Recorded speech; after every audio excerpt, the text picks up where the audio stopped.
George. Yes. Hi. Is this Liam. God? No, Oh. it's technically. Oh. George, big news. Blasphemous. What is it, Liam? We have a Patreon now. That's amazing. What's a Patreon, George? Oh, yeah, sorry. So a Patreon is where loyal listeners like you can give their hard-earned cash to us, podcasters that you love listening to. Exactly. So for $3 a month, you get from us a shout-out when you subscribe, a monthly dispatch/essay from George, mostly from George. I don't believe in the written word. And a bonus episode each month from George and Liam, and maybe occasionally some special guests. Doesn't that sound like a good deal? It sounds like a fucking amazing bargain. It does. It sounds For great. only $3 a month? Come on. Come on. Patreon.com/Oeuvre Busters. Thank you. Thank you. We love you. I'm Liam Graybeard Billingham. Whoa. I'm George.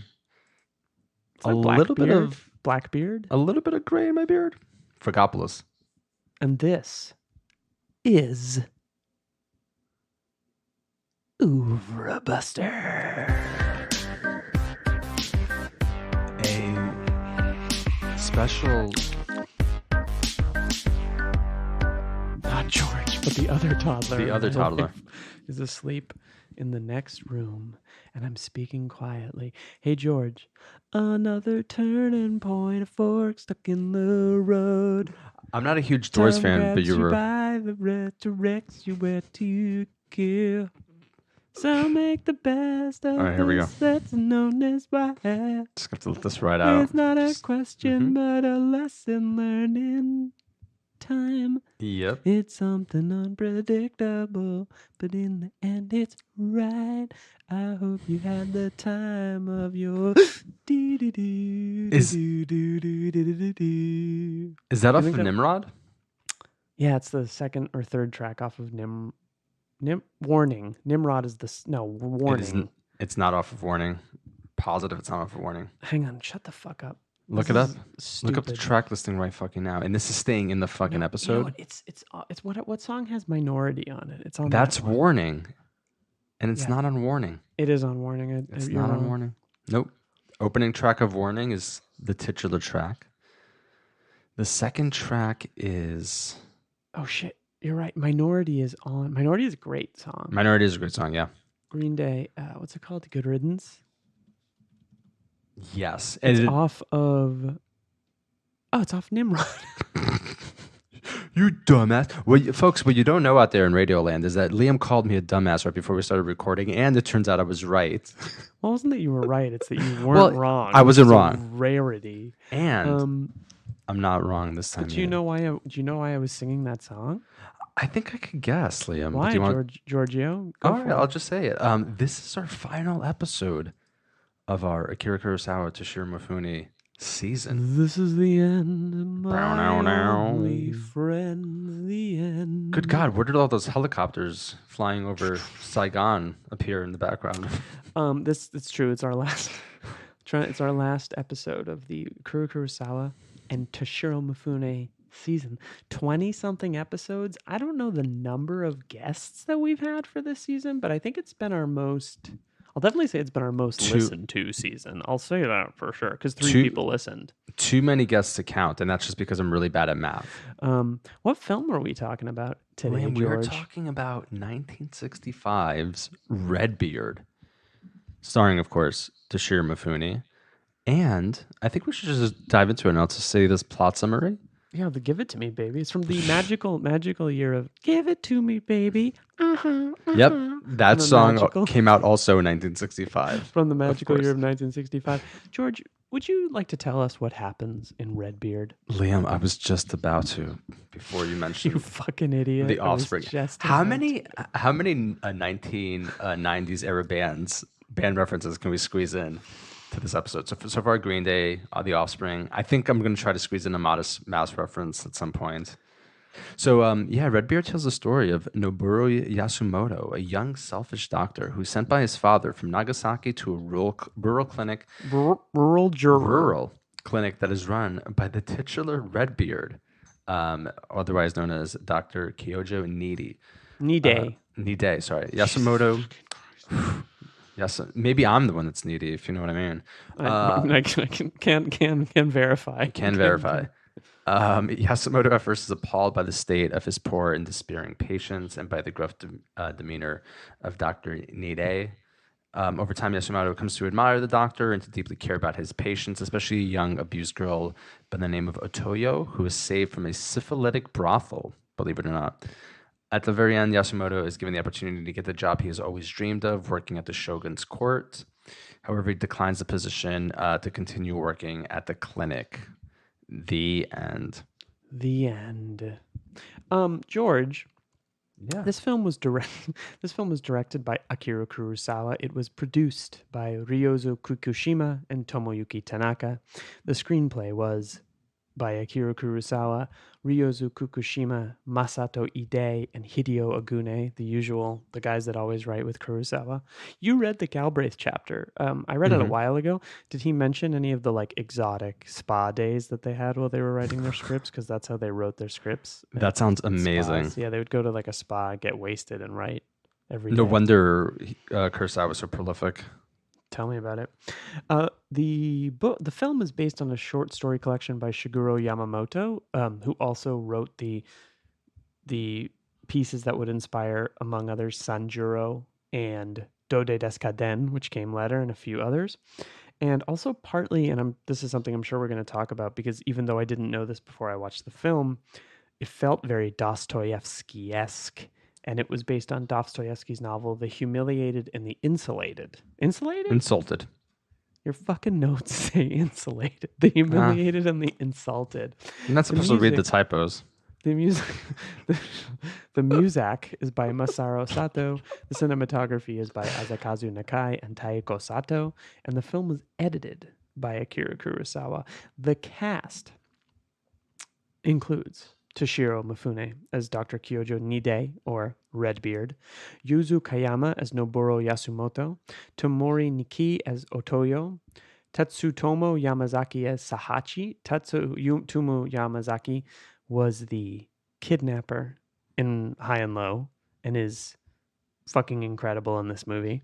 Kyōko Kagawa, who was also in High and Low as Mifune's wife, plays the Mantis in this film.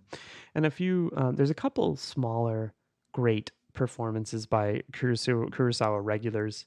Among them, Ijiro Tono plays a brief role as a character named, Gohije. That's the gentleman that played the guy who ran the inn or the sake place in Yojimbo, and also had a brief role in High-Low as like a working class guy who gives some information to the cops. Takashi Shimura plays sort of like an aide to the magistrate in the film. It's a very, very brief role. A very brief role, yeah.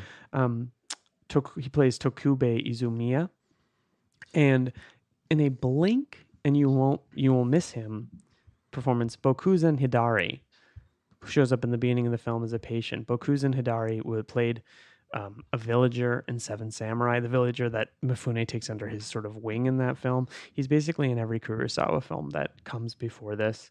And interestingly, Chiusu Ryu plays Mr. Yasumoto, the father of the main character. Chiusu Ryu is probably best known as playing the father in Tokyo Story, which if you've seen Yasuhiro Ozu's Tokyo Story, this is among the most... it's like sort of one of the most indelible characters in all of cinema. I mean, like that movie is... Have you seen... Are you a Tokyo Story fan? Oh, yeah. Who isn't a Tokyo Story fan? It's fascists. True. Yeah. Fucking fascists. Can't appreciate that movie. Some facts about production. The filming started on December 9th, 1963, 3 days before Yasuhiro Ozu died on December 12th, 1963. Every so often when I'm watching these movies, I'm like, wow, most of the people involved with these movies died before I was even born. That's a weird thing to think about. Always just think about mortality. That's by the way, I mean, do you know, I haven't read the Galbraith cover to cover, but did like Ozu and Kurosawa have any kind of relationship?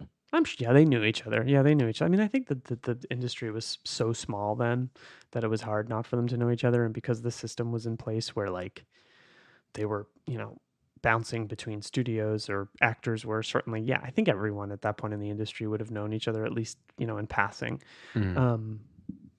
The filming of this, this film took over a year to film, and the entire production took something like 2 years. The film was super successful in Japan, both critically and financially. It's the last feature. So this film and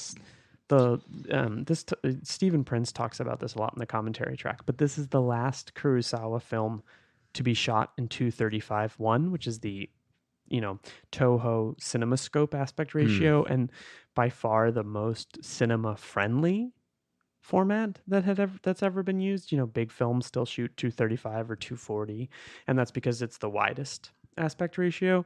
And Kurosawa, made in the widescreen aspect ratio, among others, The Hidden Fortress, Yojimbo, Sanjuro, Bad Sleep Well, High and Low, and this film. And, as Stephen Prince points out in the commentary track, which I unfortunately did not get a chance to listen to as much of as I would have liked. He's one of the great widescreen filmmakers, like almost no question. It's kind of annoying that a guy who did everything that he was able to do also was the most incredible composer of images. But after this film, he went back to the more TV-friendly 1:8:5:1 aspect ratio, which filmmakers were starting to use partially because of the pressure of films airing on television, which is an interesting thing to think about. Yeah. I think when you consider... It also goes to show that's the same format that I think Kurosawa shot all those All in the Family episodes, right? I think That's actually 1:6:6:1 or 4:3. Sorry. Yeah. If you really want to be particular about it, but it was weird when he spent a season directing All in the Family. He was the one that told O'Connor to call Rob Reiner a meathead. That's where it originated from. He's I didn't. He's like, I have a great idea for your character. Call your son-in-law a meathead. He's like, you got it. This guy's a genius. This guy's a genius. It's amazing. So it seems like this film was sort of like a passion project for Kurosawa, and it was a huge production. There were massive sets. Massive sets were built for the film. Some of them were not even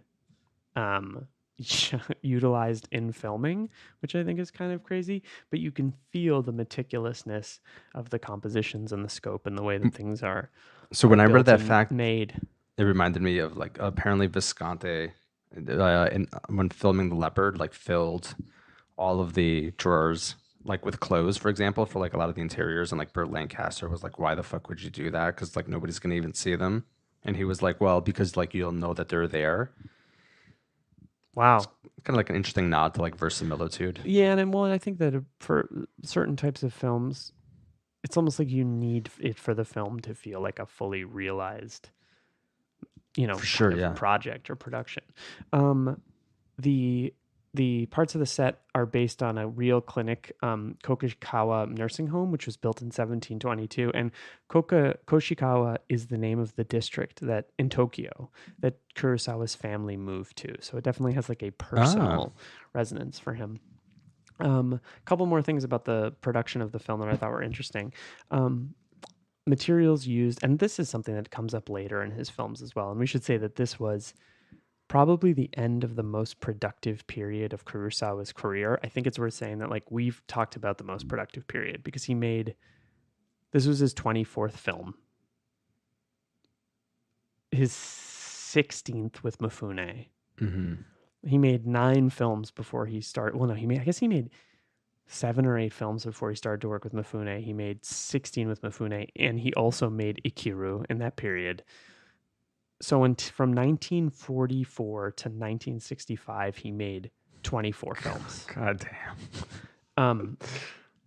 From 1965 until like 1990, he made like 5 films, which is an interesting thing to talk about. But so the set was intended to be as realistic as possible. There were back alleys, spots, some things that were never filmed.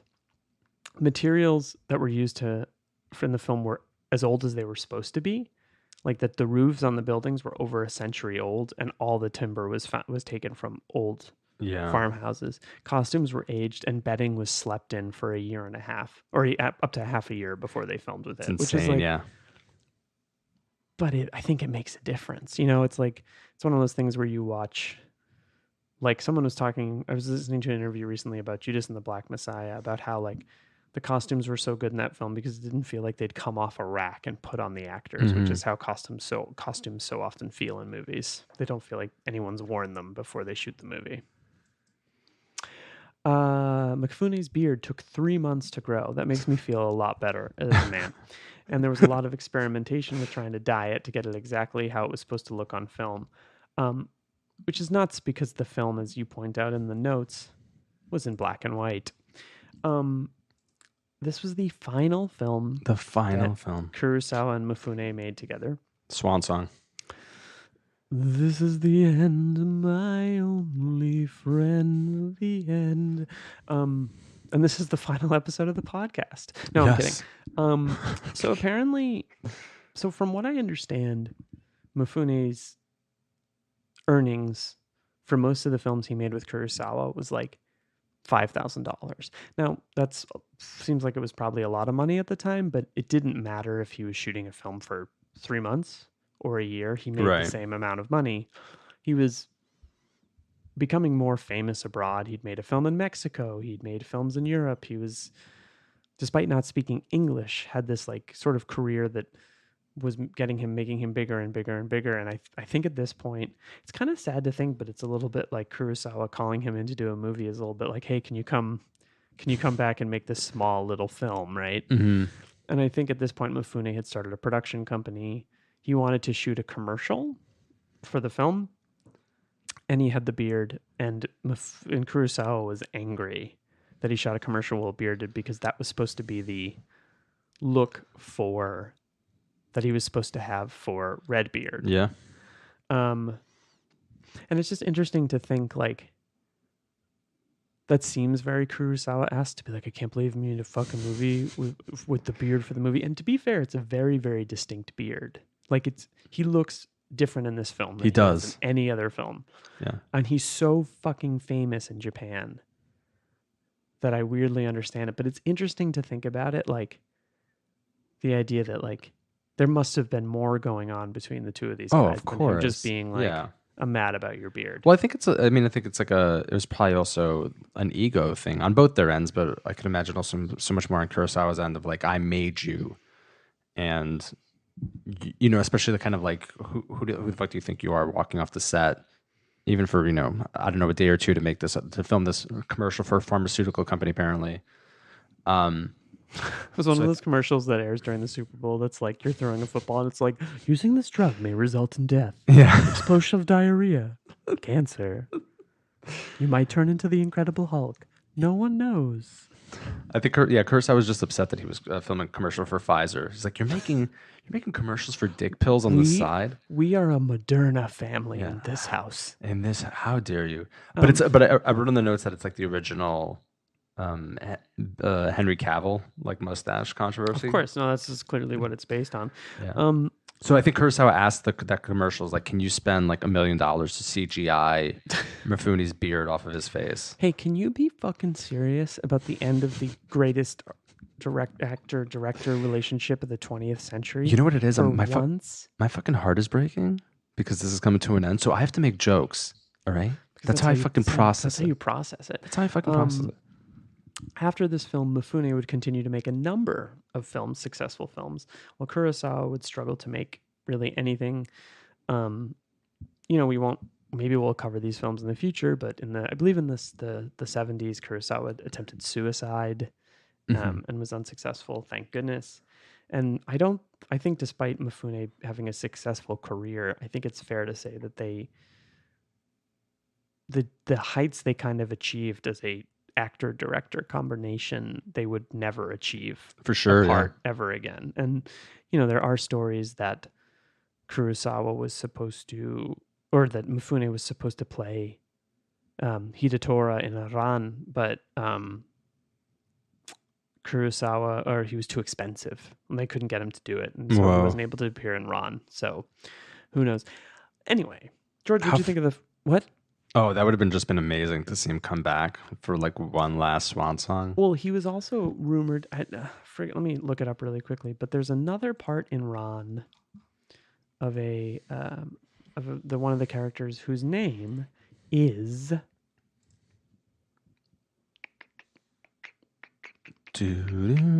Kurogane, Mhm. who's Jiro, the one Hidetori's second son, his advisor and the military commander. Oh, Apparently, yeah, that yeah. part was written for Mifune. Like that was Uh, what he was going to play, but it didn't turn out that way, which is unfortunate to say the least. However, Ron is among the greatest pieces of art of the last 100 years. So still an end up absolute banger, yeah. total banger. What do you think of Red Beard? I also thought Redbeard was a banger. Not quite on the level of Ron, of course, but I wasn't. I enjoyed it. I enjoyed watching it. I'm glad I watched it. At times, it was a bit of like a slog because it is over 3 hours 3 hours and 5 minutes. to be exact. No, but who's keeping track? It took forever. I found the form of it like really fascinating. It's more kind of a series of vignettes, and obviously that there is this kind of moral arc and this arc to the Yasumoto's character. He does change. Obviously, he goes from a certain point to another point in the film, the very film's end. So he does grow as a character, but it is very vignette and yeah, I don't know, that like appealed to me. Like the nested narrative about like the two tragic lovers, where for like a half hour the film becomes about this totally different story. Right, about Shahachi and Onaka. Right. Yeah. And I thought like that, for example, was really fascinating. And obviously you can't do that in a film that's 95 minutes long, but you can in a film like this. So I appreciated it for its kind of novelistic scope. Yeah, I watched this movie in chunks, which was unfortunate, but it's just how it worked out. And I think I've also simultaneously watching The Nick, the show, the Cinemax show, which is interesting because both shows are kind of about newcomers into pre-established settings and the tensions that exist in those two things. Well, medical settings too. Yeah. And medical settings. Yeah. The Nick, by the way, talk about a banger. Jesus Christ. But I liked this film. I think maybe, this is again a great example of like, boy, I would have killed to have seen this in a movie theater and be stuck in a space for 3 hours and digest it that way. Because at times it feels like I know this is, kind of reductive, but it feels like a season of television. Okay. As opposed to just a movie. And I think that the sort of digressive vignette structure worked really well for me. There's a scene towards the beginning where Mantis, played by Kyōko Kagawa, shows up in Yasumoto's room, and there's a long sustained sequence where like she tells him about her life and then she tries to stab him, and it's like incredible long take filmmaking and just like out of control. And the sequence where Onaka is like walking around the post-earthquake village is like some of the most amazing filmmaking. But from the moment that Yasumoto kind of comes around and starts wearing the uniform, I feel like the movie's arc kind of runs out there, and then we have another hour of the film where we meet Chobo, the little boy, who's absolutely charming and adorable, and he begins to take care of the girl whose name Otoyo, and it just like the second half of the movie just did way less for me. I agree. Than the first half did. It just kind of lost a little bit of its steam. Well, the second half also is far more melodramatic, I think, which is kind of incredible to say about a film where, again, in the first half, you have these two tragic lovers in which the one lover kind of forces the other lover to kill her in a kind of almost like assisted suicide. Interesting. Yeah. It feels like this is a movie, like, I sometimes joke about this, like, I love Michael Mann's Miami Vice because it's the most Michael Mann movie he ever made. Like, you can barely understand what anybody's saying. It's, like, so deep in the undercover stuff that you're like, what's going on here? Like, I really like directors making exactly the movie they want to make, and this feels like Redbeard is this culmination. It's also the end of a lot of aspects of Kurosawa's professional career. Last Mifune film, last black and white film, and his filmmaking style changes drastically once he's shooting in color. Gone are the multiple cameras. Gone are the a lot of the sort of like the play like staging. There's some of that in like Ron and some of the later films, which admittedly I don't know as well as this film, but this is also sort of like the last film he made, I think, with Toho, really, until like I think things changed. You couldn't get funding anymore because they were leaning more on things that were going to make a lot of money, and his cinema was kind of on the way out. But I also think that sometimes you watch a movie and you're like, oh, the director had all the freedom they want, and you're like, I sometimes wish a producer though had stepped in and been like, let's cut 25 minutes out of this movie. Well, Which is not to say that it's anything less than compelling, but it's if we're looking for a movie that makes a definitive kind of statement, this is not that kind of movie. Though, be curious to talk a little bit about some of the things that the movie does seem to say. Although I would say, I mean, again, we don't know, but I would also assume that if Kurosawa totally had his way, and if he wanted to, or if he could, he would have made a 4 or 5 hour film.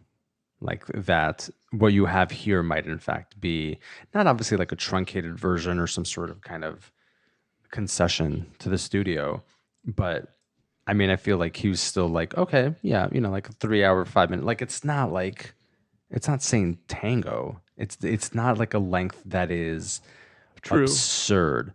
It is for us, of course, but I mean, again, like you need 1965, you're talking about these kind of longer epic like films. I mean, fucking Avengers Endgame is 3 hours, isn't it? Yeah, but there's a lot more purple demigods in that for sure. Hey, speaking of the context, can I briefly read these? Oh, I love it when you read to me. These two paragraphs from Stuart Galbraith's Emperor and the Wolf, because again, we've been referencing it the entire season. Yeah, we gotta like send that guy like a box of chocolates or something like that. Something. Read away. But okay, so this is obviously in the chapter on Redbeard. Indeed, the Bond films ushered in a wave of hipper, poppier Western influences that drew crowds away from the mannered Jidaigeki samurai adventures and genial salaryman comedies of the past decade. Beyond the gargantua 007 craze, bigger in Japan than in any other part of the world, save America, 1965 saw these influences strike the island nation with tidal wave forces. From the arrival of the miniskirt to the explosion of Erike, American and British-influenced pop music led by electric guitars, wailing derivative riffs, younger filmmakers heavily influenced by the French New Wave began turning out films as far removed from the old masters as Godard was from John Ford.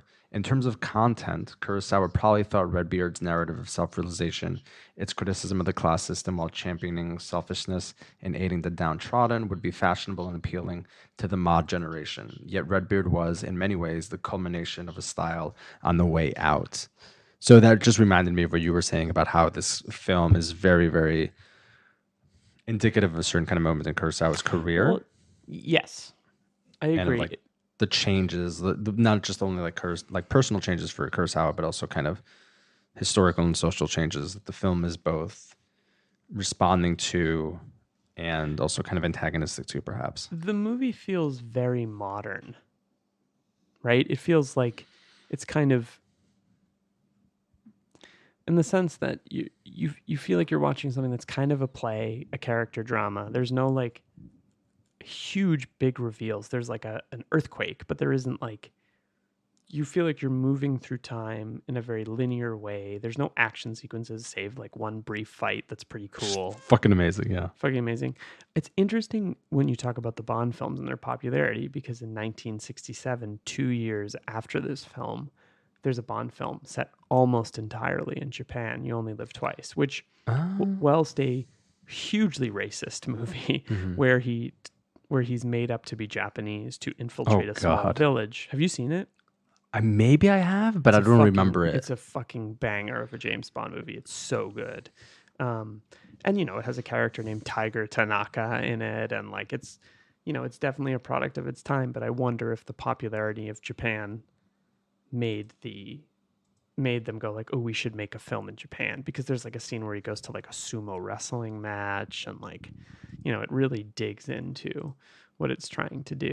And it is based on an Ian Fleming book. It is You Only Live Twice is based on one of them, and I believe, it takes place in Japan. So I think that there was probably some sort of marketing interest in doing that and going for it. But it does feel like a film on its way sort of out of the larger.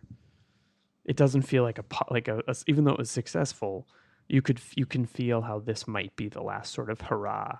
It's interesting how this film is his final film with Mifune, which his first film with Mifune is about a doctor who's kind of angry and tired in Takashi Shimura and Drunken Angel, who is challenged by a younger kind of upstart.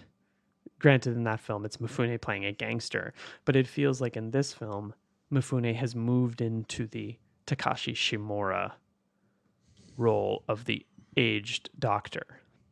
Yeah. And I mean, what's incredible also about this film is obviously Mifune's all over it, but he's not in it nearly as much as I thought he was going to be. Actually, I think he's barely in it, to be totally honest. He really like, he only over the entire span of a 3-hour film, it feels very slight on like Mifune. He has maybe an hour of screen time, maybe an hour and a half in this movie. He's just not in it that much because it's much more about Yasumoto than it is about Redbeard.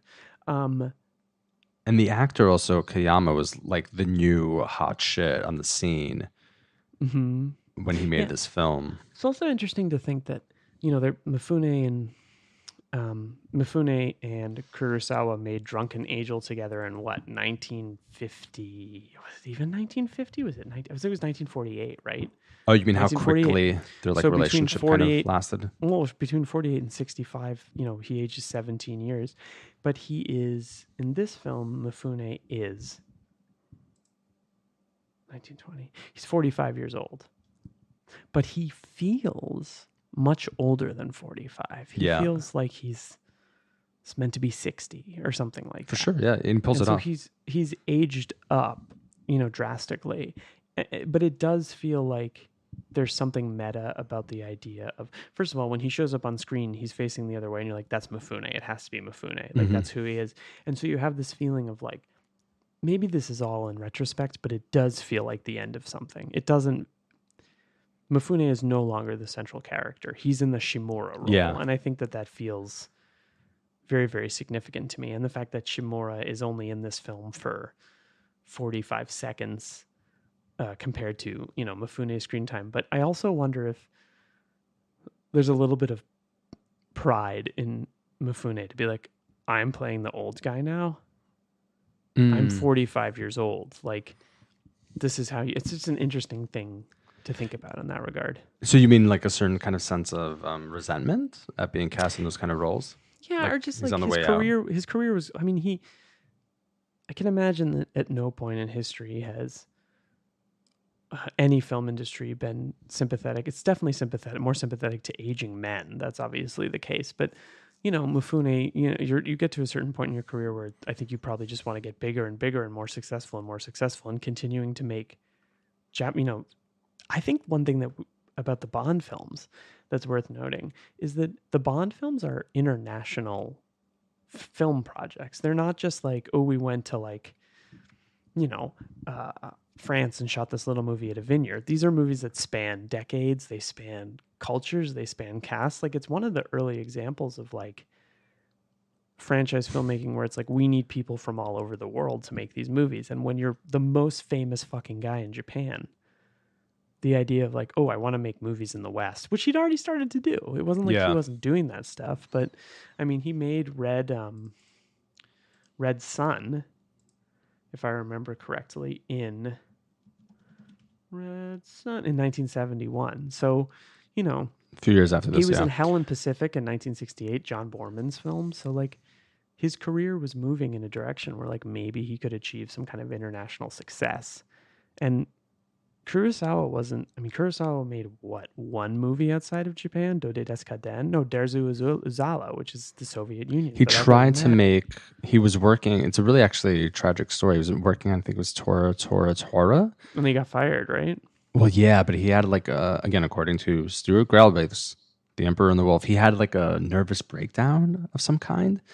And yeah, they basically removed him from the film, but it's like really, really sad. Like, he like legitimately had like a nervous breakdown, so they had to remove him from production. That is sad. It's sad. Sad to think about. It's sad. What else can be said? It's sad. So Damn, that's sad. I think damn. I think one thing to talk about with this film that's interesting is late in the film, there is a scene where Mifune goes to... I'm sorry. Not Mifune. This is how ingrained it is in the way that we think about him. Matsumoto, played by Kayama, goes to Mifune and admits, like, I was an asshole to you. I wanted to get out of here. Like, I'm a jerk. I'm all these things. And it's sort of an admittance. You know, the film begins with him wanting to be like a shogunate magistrate's personal physician. And by the end of the film, he chooses to remain at the clinic. And there's a moment in the film that I think is interesting where he admits to all of his faults. And it brought me all the way back to our first episode on Sanshiro Sugata and the scene where Sugata is in the water and he realizes he has to transcend his own being, his own self.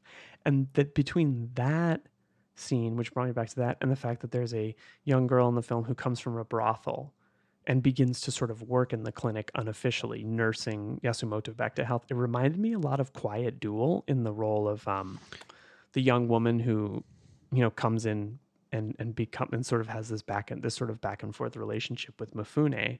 Her name escapes me, but she's in a lot of these really, really great early Kurosawa films. Noriko Sengoku, who shows up in Quiet Duel. This film feels like a mixtape of a lot of Kurosawa's like interests.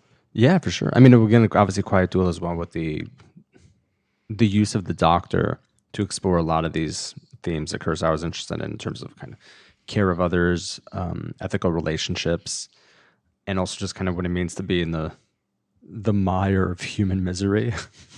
Well, there's shit. Go ahead. I just love like the opening sequences, like when he first comes, Kayama's character comes to the clinic and he's walking through all these different rooms and he's kind of like horrified by the mass, like the unwashed masses that are there, and they're all like sick and dying. And yeah, you just get these vignettes or these shots of what this community looks like, and he's kind of horrified by it. You know, we talked about this a little bit in our episode on High and Low with Bill Gay-Abiri about how there's this inherent tension in Kurosawa's like politics or things that he might say, and I think this film amplifies that. And in other words, like Kurosawa is like, you know, a capitalist to the bone, right? He makes these like he's working in the film industry. He's making bigger and bigger films. He's getting paid more and more money. He's sort of like moving up, and like he's one of these people who has managed to, I think, merge commerce and art in a way that very, very few people in the history of films have gotten away with. I mean, like to make these like, you know, commercially successful movies that are also stirring films about like the soul. And in the case of a film like this, I think that this is a pretty profound film about empathy and who we choose to empathize with and how we choose to empathize with.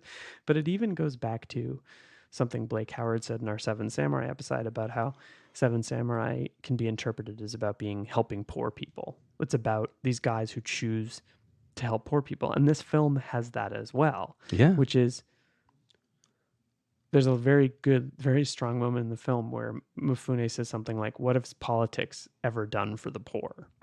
And so there's this constant recurring idea that plays out in this film and many others about how people in a society have a certain obligation to help the poor.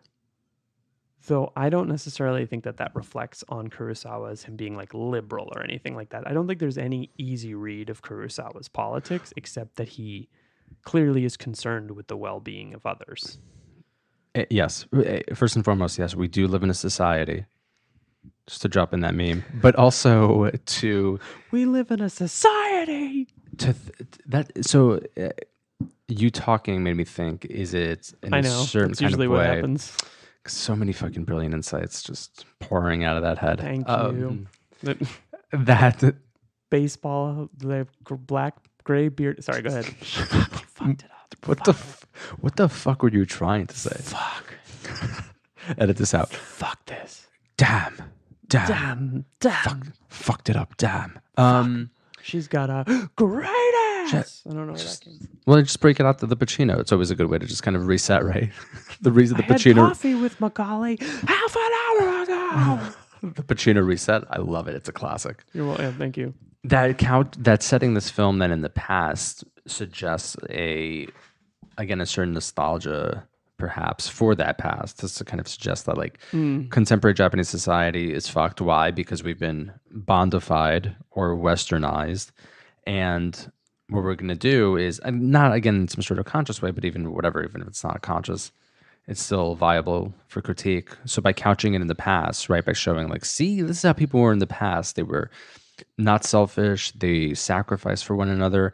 That there is a kind of conservative politics of that. Yeah, I mean, I agree with that, but also the flip side to that is that the reflection of the past is not like a rosy-eyed one, in the sense that like the people at this clinic aren't necessarily happy to be working at the clinic. Like, you know, it makes you think about community service jobs, nonprofit jobs, the kind of jobs where like you're there to uplift people or to help them. And, you know, I mean, like as someone who spent a long time working at a nonprofit, I'm like somewhat suspicious of many, many nonprofits and what their goals actually are. But like, totally, for a variety of reasons. But like the idea of like showing up every day and doing something noble and meaningful, while important, this movie is not simplistic enough to suggest that like that's enough. You know what I mean? Like it gives a sounding board. There's a moment in the film where Yasumoto says something like, you know, you can make a lot of money curing like XYZ, whatever it is in these films. So it's not like the movie is like singing kumbaya about these issues and saying like this is the right way to live. I think again, like High and Low, it's presenting a kind of like, one might say, dialectic. Ding, Ding. We should have like, it doesn't exist, but a recording of Karl Marx being like, yeah, good every time we say it, that we just drop in. But Mommy, isn't it true that every time a brocialist says dialectic, a Marxist gets his wings? Yes, honey, it is true. Yes, good. It cuts to a picture of Uncle Ted. Uncle Ted Adorno. Of Marx and Engels in heaven just nodding approvingly. Yeah, that's and good. then Marx is like, can I have more money? Can I have more money, Cedric? Can I have more money? Oh, this guy. Even in heaven, he keeps asking me for money. I just tell him, there's communism everywhere, Carl. Everything is free. Your Carl is very good. You sound like Thank one you. of the terrorists in Die Hard. Carl. Ah, Die Hard. Die Hard, better movie. Better movie than Redbeard. Sorry to say. It's very debatable.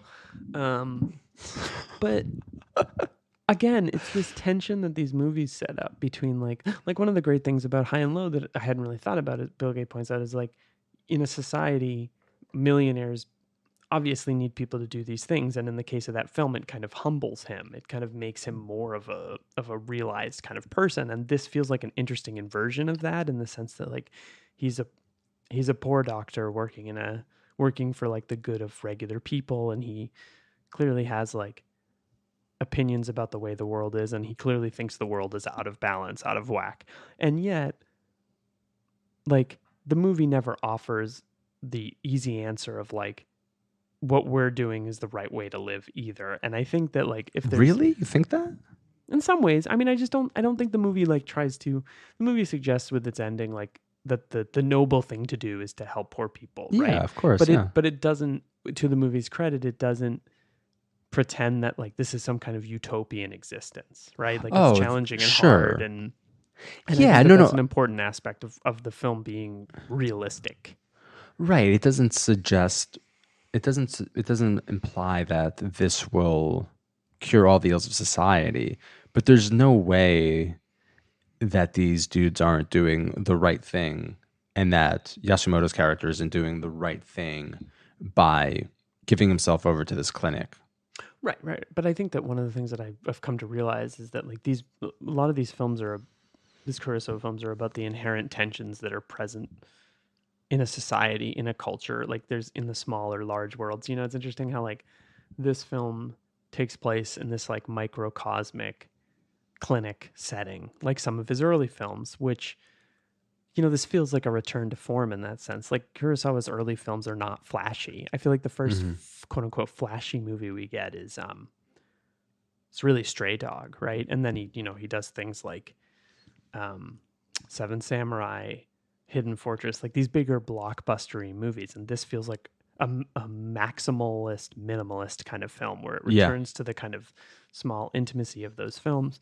And part of it is that the whole world is reflected in this little clinic, in the same way that the whole world is reflected in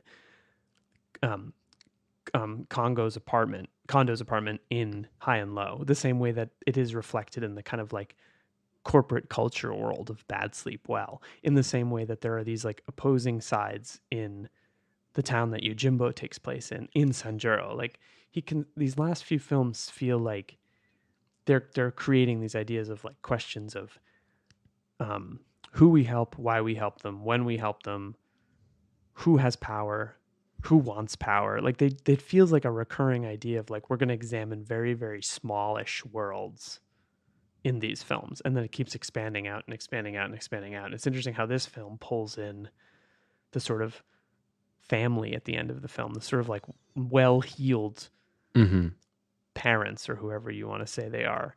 And it sort of expands the world and the world becomes bigger. And there's that interesting wedding scene at the end where Redbeard shows up for Yasumoto's weddings and the parents are there, and like he's sort of removed. He's sort of distant from them. He doesn't like get close to them and try to... This is an interesting film about how there's interesting sort of, again, another movie where I'm a little flummoxed by Kurosawa's politics, because I think it's like he can't help but be a rich guy making a movie about things that he genuinely cares about, and maybe about a better, quote unquote, better time, as you pointed out. Yeah. Again, he strikes me as being somewhat apolitical.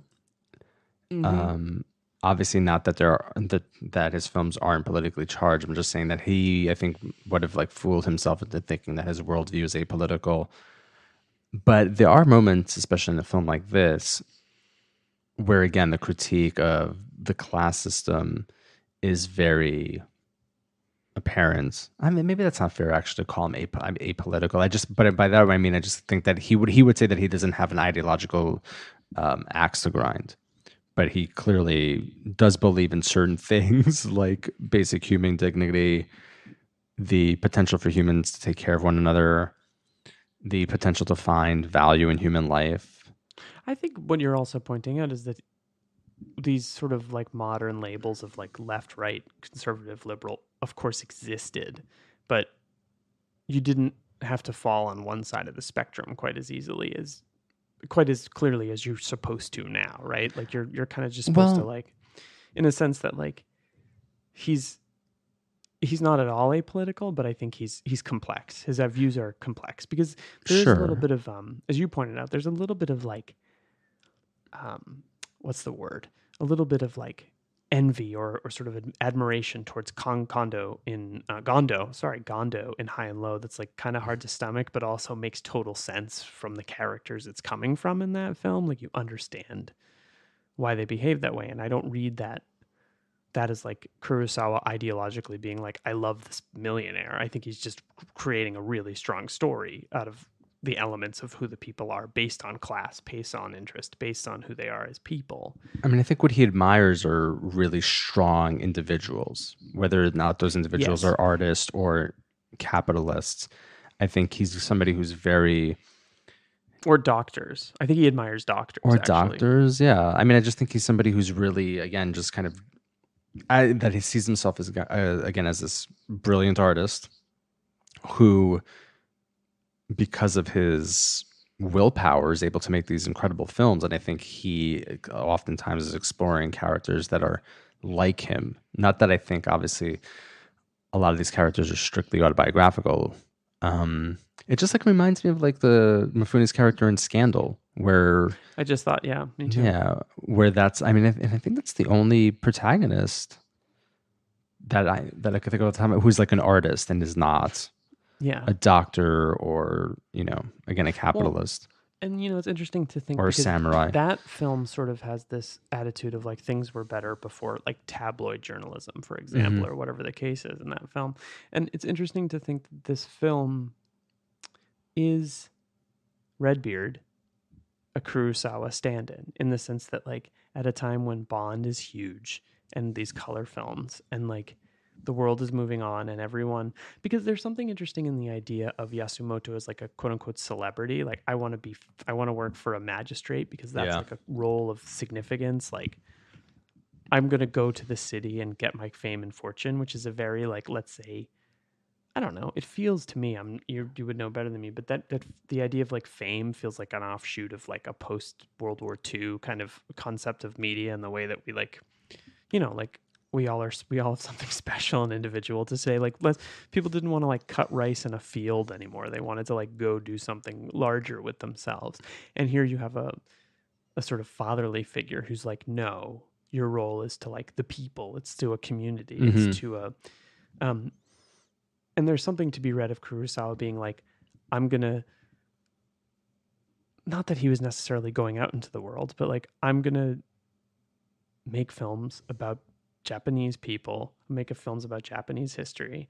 I'm going to make these films. I'm going to like use the infrastructure of the Japanese studio system. I'm going to try to maintain that. Like, I'm just going to be here doing this thing and doing it really well and accepting it's like suffering no fools. And you should join me. And the idea that like there's a way to read this film as being somewhat autobiographical about Kurosawa, the end of a kind of way of living. For sure. Yeah. And again, I think you have to also again like consider like how like Galbraith says something like the budget for this film was like 10 times or something astronomical of a normal film at the time, normal Japanese film at the time. So it is again as this culmination of a certain kind of moment in Kurosawa's life, his life as an artist, and also like in Japanese society is, it's all over it. You also, I think we sometimes tend to look back on these things and think of these films as almost inevitable in the sense that like, well, they happened and they're all astonishing. Where it's like every film that a filmmaker makes, especially every film that anyone makes, even if it's a big budget film, like a Marvel film, yeah, they're like easier to make because there's an infrastructure, but like the people that made them generally have to like get there. They have to get to the point where they struggle, can make them. Yeah. And I think the idea of Kurosawa getting to this point, and maybe he was able to see what was happening and going like, fuck, like I gotta make this movie. I have to make like a really grand, I'm gonna make this fucking movie, a big movie. He'd made a lot of big movies, but like, this is a huge movie, and you got to wonder if it was a little bit like, I got to do this before I can't do it anymore. Mifune's not 30 anymore and like going to get all the attention in the world. He's 45. A lot of these actors, things are moving in a different direction. Some of these like bit players are going to take parts in James Bond films or co-production, international stuff. They're going to go make smaller samurai films. On some level, you have to assume that his good films inspired a whole bunch of knockoffs that people were getting paid more money to make than they would if they kept making like. So it's interesting to watch the arc of a career go from like the most mainstream thing to like the thing that's kind of like, oh, him. I remember that guy. Like not that he was a has-been in 1965, but he's an artist, but he also knew how to get a movie made. Yeah, and there's some kind of parallel would be like Stanley Kubrick, right, who made also so few films, and obviously towards the end of his career, the gap of years between films became more and more pronounced. Just the idea of, I guess, what you said just kind of reminded me again, just how much of a business it is. And again, I also have, go ahead, sorry. Oh, and just that you need. Shut the fucking God. Fuck up. I can't fucking wait. How much more time do we have? A couple more minutes. I'm gonna fucking go on vacation. I can't fucking wait. No, that again, like you said, you'd need like an industry and infrastructure. You need a small army of people behind you to get these things made. Yeah, and I mean, Kubrick, I'm not knowledgeable enough about the productions of his films to really talk about the infrastructure that they were made them, but I would say that Kurosawa was an artist, but also he was a producer, and he knew, and so was Kubrick. But like, Kubrick made what, 11 movies, 12 movies, something maybe. Like that, yeah. And Kurosawa walks out of his career having made 30 films. Not to apples and oranges, but like, I think Kurosawa was prolific and wanted to be prolific. You know, I can imagine that his later career frustrations of not being able to get any financing for films probably contributed to his, you know, depression. For sure, yeah. But that's what I mean. I mean, just in the sense that they, at some point, like, I'm sure fucking somebody was just willing to constantly write checks for both of these dudes, right? For Kubrick and Kurosawa, and to just give them free reign, they would have made a shit ton more films. I'm just saying that obviously it became harder and harder to find money and to find interest to make the films that they wanted to make. Now I'm like, damn, I wonder what a Kurosawa Bond film would have been like. Fuck, can you imagine? Well, I still want my Christopher Nolan Bond film that I wear. That might be Tenet. It definitely is. I think that this is the kind of movie that is definitely worth watching, and I hope to someday be able to see it on a big screen. I would like go on a Tuesday night to this. I think it would really, really contribute to the film's of course, the film's success. But and also briefly, and we didn't really talk about it, but that fight scene is incredible. It's a great fight scene. It's really, really good. And you can see that Mifune is doing all of his own shit. Yeah. He knows how to beat the piss out of these guys. And the sound effects are amazing. You can hear those bones crack. It's great. It's real, real good. Then this is a good movie and worth watching. And I think particularly worth watching if you have watched the 15 other films that these guys made together. Which we did, and that's why this is the end of this season. We did it. We did it. Damn, when did we start? Like back in July. June or July. I think July. Hang on. I have it actually open because I wanted to take a minute and thank a few people because we did it. Our first episode was released July 27th of 2020, and it is now going to be late March. So we did this for this is our longest season. Is this our longest season? It's got to be, right? It's a long season. Yeah, I mean, the Batman season felt really long, but I think this might be the longest 6 months. season. This was about, I don't know, a lot of months. I don't want to dwell too much on this, but I think that these are all great movies about living in a society, and I think my discovery, the movie that I discovered in this process, the one that I think is going to stay with me the longest, is High and Low. No, you loved High and Low. That's my favorite. It's my favorite movie. I think The Idiot is definitely the film that sort of stuck with me the most. I was thinking a lot about The Idiot while watching this because I was like, God damn, if The Idiot was just like a half hour longer, it'd be so much better. Seriously. I mean, and I love that film. I thought it was like a minor masterpiece. But again, you know that it's been cut to pieces. Yeah, that's true. Couple people to thank. I think the first person we should probably thank is Stuart Galbraith. Yes, who was a guest on the first episode of the season, or not the first episode, I should say, but an early episode of the season talking about Drunken Angel. And his book has been our Bible. He's a wonderful guy, wonderful to take the time to talk to us. I mean, it's probably a weird thing to get a call like, hey, this book you wrote 30 years ago, we'd like to talk to you about it. But he was open to it, and he was really great. Nancy Schwartzman talked to us about No Regrets for Our Youth. Joyce Wu, who's apparently starting her own podcast, Stray Dog. Just want to thank some of the people. Alyssa Wilkinson talked about Rashomon. A.S. Hamra talked about The Idiot. Blake Howard, our buddy, talked about The Seven Samurai. Isaac Butler. Who? What? Our friend Randy, yeah. I'm getting there. Sorry. Isaac Butler talked to us about Throne of Blood. Throne of Blood. Randy Wilkins talked to us about The Hidden Fortress. Inku Kang talked to us about The Bad Sleep Well. Mm-hmm. Brian Cogman joined us for Yojimbo. Our old buddy Jose Rodriguez talked to us about Sanjuro. Bill Gay Abiri. Hi, Jose.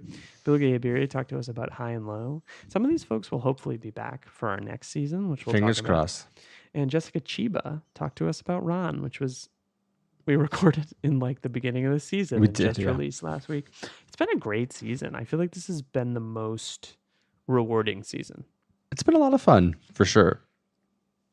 That's all you got? That's all I got. Also, just saw a couple of great films, made a few friends on the journey. Another turning point, a fork in the road.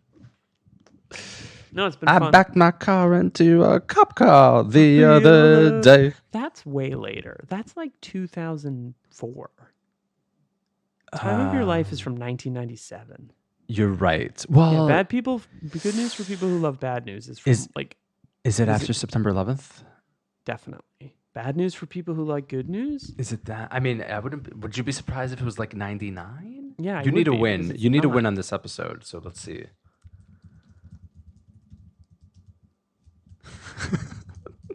I know, I'm right. This is so exciting for the people out there, right? 2003. 2004. Yeah, you're right. Well, you know what they say, even a broken clock every once in a while. You know what else they say? Fuck you. Hey, you know what else they say? Why don't you go fuck yourself? Why don't you go fuck yourself, Tommy? Which reminds me, I need to go back and see Goodfellas again. That's a good flick. This has been a great season. Thanks, everybody. We're going to take a break. I don't know how long. A couple of years. Couple of years. And then we're going to come back with this season on... George, you want to say who it's on? I think we've said it a lot of times, but yes, have we? Yeah, I think we have. But it is on Warren Beatty. Warren Beatty, actor, director, producer, and also a guy who kind of started, interestingly, there's two things that are interesting about this. One, he started around the same time that Kurosawa stopped making as many films as he was, like late 1960s. And he kind of came up, I'm curious to see how much interaction or overlap or any kind of relationship he would have had with John Cassavetes, because I've never heard them talked about together, but they were making that's an interesting connection. Yeah, the same time, and they're both writer, director, producer, sort of like. I mean, Beatty is as Hollywood as you can get, and obviously Cassavetes was not, but similar kind of male-ishness, started as actors and graduated into something else, and very, very important guy for the 1960s and 70s into the 90s. And he's Dick Tracy. He was, yeah. And our people have reached out to his people, and we're still waiting to hear back from him because he's still alive. So maybe he'll appear on the podcast. It's not going to happen. He's the only. It's not going to happen. You don't know that. You don't know that. He's the only person who's been on the podcast that's been a subject of this podcast that's either not dead or real. I was about to say, is Batman dead? He's not real, George. What? Sorry. Damn. Just crushing my fucking illusions. When we get there, and we're probably going to be dropping one a month of that. We're going to slow it down. Hey, folks, you don't worry about it. This is a Patreon ad. This is a Patreon ad. Join the Patreon to get regular episodes, because we're going to be doing more of those as well. My foot's asleep. I just realized how asleep my foot is. Yeah, I've been sitting on it. I also need to go back into the basement and turn the heat on again for the building. You've been sitting on my foot? I have been sitting on your foot. Is that what I said? I said I was sitting on my foot. There's a nasty joke to be made here, but I'm just gonna. Hi-ho. Hi-ho. This is Oeuvre Busters After Dark. Thanks everybody for joining us for this season. So many new fans. So many people have listened. Thank you all. It's been exciting. We love you. Rate, review, subscribe to the show. Write a review. Now that the season's over, write a review that's like, these fucking guys, they're so great. Yeah. I hope they come back soon. Yeah. And I love you guys. I think very highly of you all. I wouldn't say I love you. I wouldn't say I'm not ready to love again quite yet. But when I get there, who hurt you, George? I'll let you. Oh, I mean, you do know who hurt me, but that's true, I do. But I will eventually love again, and that goes out to all of you listener out there. That goes out to you, Keith. Oh, Keith. Remember Keith's Keith? doing tonight. Keith, he's actually listening to this live. What if all of a sudden like another Zoom box popped up and it was just some dude named Keith? He was like, "Hey guys, he Zoom bombs us. I really love this season. It's really the great season, guys. By the way, here's my dick. What do you think?" It's like, Keith. God Keith, damn it, don't Keith. show me your dick. Come on, dude. Keep it PG. What the fuck? Keith, I don't want to see your dick. God. I was Liam Graybeard Billingham. I'm now George Whitebeard Frigopoulos after this very long episode. And this was Oeuvre Busters. Peace all. Goodbye. Bye. It's something unpredictable. This is a song Charles Manson stole from the Beatles. We're stealing it back. Liam is slowly being lowered into a vat of molten lava.